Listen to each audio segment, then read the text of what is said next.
Here we're going to cover two different topics. The first one is an introduction to the masks that InstaMask generates. And the second thing we're going to look at is the exact steps we need to take in order to exposure blend.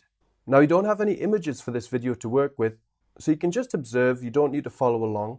But if you want, you can actually upload any of your own images and generate some luminosity masks as we go along. So as a quick introduction to the masks that InstaMask generates, we have our bright masks along here, 1 through to 6.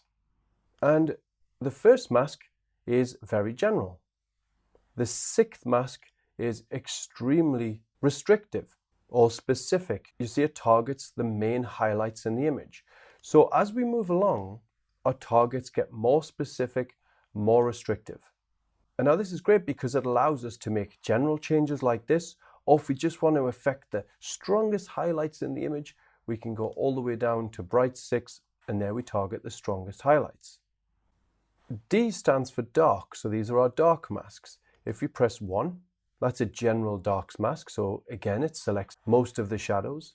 And if we go to dark 6, that targets only the darkest parts of the image. Because it's not a very dark image, we don't have many dark shadows. Now I've only got my bright exposure visible right now, so if I make my dark exposure visible and I choose that dark 6 again, now we have more information available in the dark 6. Because my darker exposure is darker, that means it has a lot more to work with in terms of the shadows.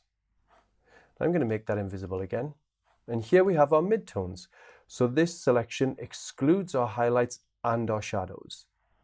And as we move along, that midtone selection becomes stronger and stronger. Now we also have this RGB button. And this looks exactly the same as here, BDM. However, this is generating masks on our individual channels, so the results are different. We'll look at this a little bit more in a real life example. But for example, if I press Brights 1 on the red channel, this is what we come out with. But if I click Brights 1 on the blue channel, it's a different result. Or Brights 1 on the green channel, that's a different result too. And Brights 1 on the RGB channel, which is essentially what these are, all 3 channels combined, we come out with a different result. So if you want to try and make a selection, let's say, of the highlights here without the foreground, all we need to do is look for a mask which is going to give us that selection. So let's go for Brights 2 in a red channel, that's pretty good. Brights 2 in the green channel, the foreground's even darker there. Brights 2 in the blue channel, and I think it might even be darker in that one too. No, the green channel's darker. Or Bright 2 in the RGB, and actually the Bright 2 in the RGB gives us the best selection here. But that isn't always the case, so it's definitely worth experimenting. And all of these masks generate quicker than these masks because these are being created on individual channels. So you can see they're really fast, whereas the ones on the InstaMask channel are still quick, but not quite as quick as the RGB masks. Now to me that's not important, but you might prefer a little bit of extra speed there.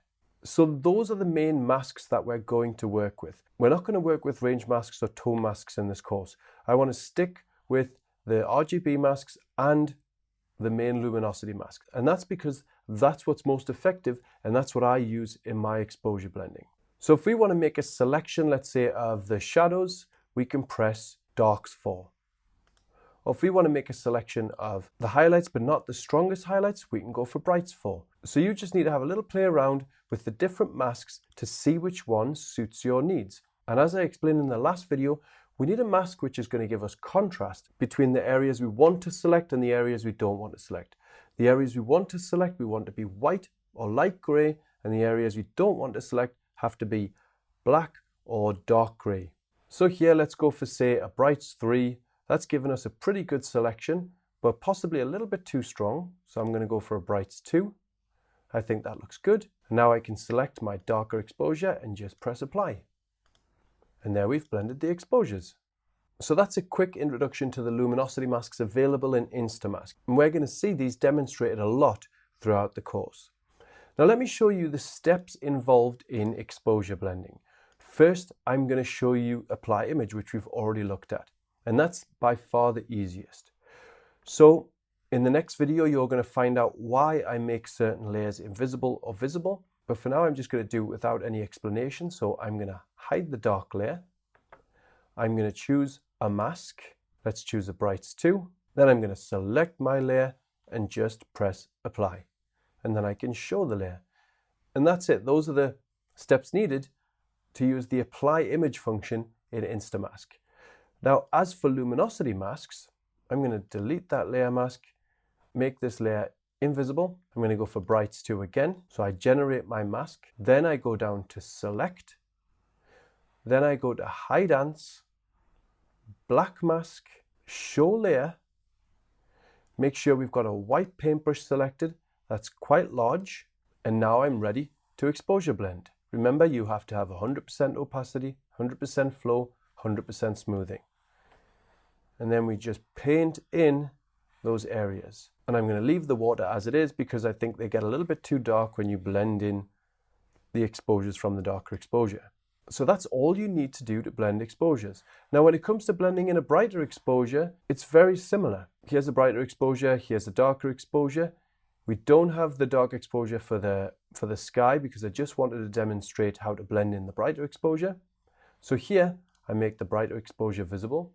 I choose, let's say, a dark swan mask, and I want most of the shadows from the brighter exposure to go into this foreground. So I don't mind creating a more contrasting mask, but making that foreground really white. Now, we don't want it to be too white, as you know, because that'll be too contrasting. And now when I've done that, I can press select. So I've selected the mask. I now press a black mask, just as before. Hide ants. Now I choose a white brush. Make sure it's nice and large. And then I can close InstaMask and just start painting in the foreground. Now we can paint in multiple times if we want, but here we don't have to. We can just bring down the opacity of that layer. Now, another important thing to remember is that when you've finished exposure blending, open up InstaMask and press deselect, and that deselects your active selection. Or you can press Command and D or Control and D. So that's before and after. You see, we've brightened up that foreground beautifully. So the steps for blending in a brighter exposure into a darker exposure are exactly the same as the steps for blending in a darker exposure into a brighter exposure.